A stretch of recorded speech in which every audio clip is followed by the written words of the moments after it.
行完 Costco 嘅哥斯拉，特登走到南邊 Tukwila 新開嘅百家朝聖。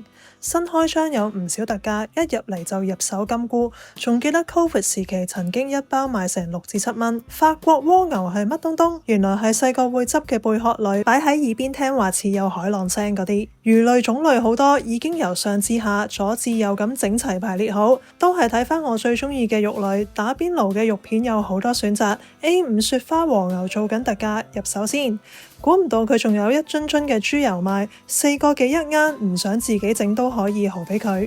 和牛牛尾都做緊特價，整返煲牛尾湯都唔錯。動物內臟區竟然見到有雞頸賣，喺日本次次食串燒都會狂叫雞頸串，上 YouTube 睇下人哋點整先。另外仲買咗雞肝、牛肝、雞軟骨，豬腩就買咗黑豚呢一款，牛坑腩都買咗 pack。要買嘅基本上已經齊晒，睇下仲有冇特別貨品。有個廣東糖水包第一次見，金桔、冰糖雪梨、楊枝甘露等等都有，唔使自己煲。裏面係咩成分就大家自己斟酌啦。見到呢樽蜂蜜真係回憶翻晒嚟，呢個香港寶生園出品嘅蜂蜜，講個名可能唔記得，但睇到長鬚造型嘅標誌應該都認得。今次好威威買餸買咗130蚊，返屋企整日式串燒，下條片見。